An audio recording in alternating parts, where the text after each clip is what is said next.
En 1965, Singapour était un petit territoire sans ressources naturelles, gangréné par la pauvreté et le chômage. Beaucoup pensaient que ce pays ne pourrait jamais rivaliser avec les grandes nations. Pourtant, en une seule génération, sous l'impulsion de Lee Kuan Yew, Singapour est passé du tiers-monde à l'un des pays les plus prospères et avancés du monde. Aujourd'hui, Singapour est la 4e place financière mondiale. Son produit intérieur brut par habitant dépasse 80 000 $, compte environ 2500 $ pour la Côte d'Ivoire, vous imaginez. Et il figure dans le top 10 des pays les plus innovants et compétitifs. Singapour, une révolution en une génération.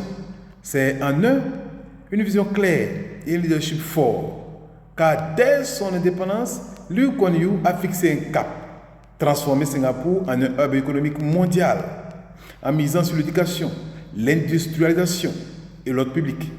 Il a imposé une discipline rigoureuse dans la gestion du pays, en éradiquant la corruption et en misant sur le mérite.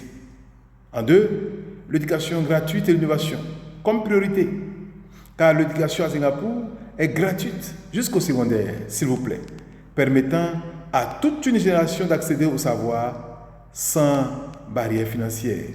Aujourd'hui, le pays est classé parmi les 3 meilleurs systèmes éducatifs au monde, avec des universités reconnues mondialement. Grâce à cette politique, Singapour a formé une main-d'œuvre hautement qualifiée, rendant son économie plus sûre.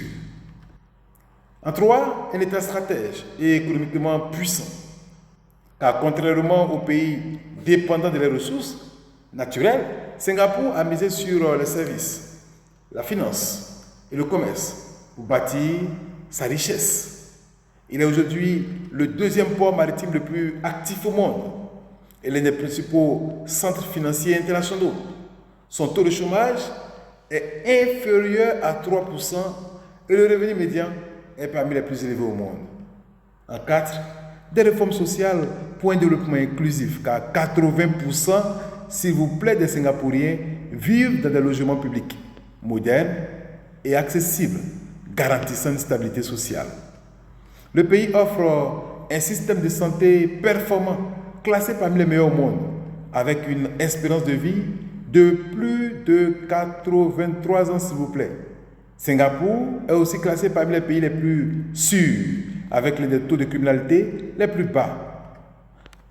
Vous savez, nous qui aspirons à rassembler la Côte d'Ivoire et à la hisser parmi les nations fortes, nous pouvons retenir de cet exemple que, tout d'abord, la transformation est possible si la volonté politique est forte. Car Singapour montre que le développement n'est qu'une question de vision et de gestion rigoureuse, non pas forcément et seulement une question de ressources naturelles.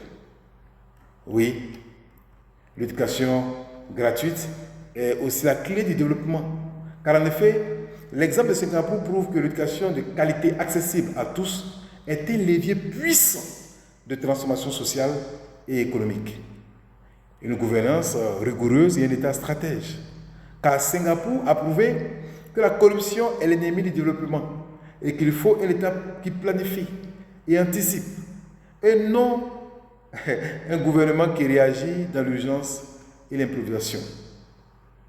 Une nation unie et cohérente, car Singapour est multi-ethnique, je le répète, multi-ethnique, peut-être que vous ne le savez pas, comme la Côte d'Ivoire d'ailleurs. Pourtant, son modèle a su créer une unité nationale forte, sans diviser les citoyens selon leurs origines. En somme, Singapour nous prouve que rien n'est impossible lorsqu'un pays adopte une vision ambitieuse et la met en œuvre avec rigueur. Nous pouvons faire de la Côte d'Ivoire un modèle de réussite en Afrique et dans le monde. Oui, ensemble, nous le pouvons. Le peuple d'abord, la Côte d'Ivoire en avant. Innocent Yelbin, président des forces au peuple.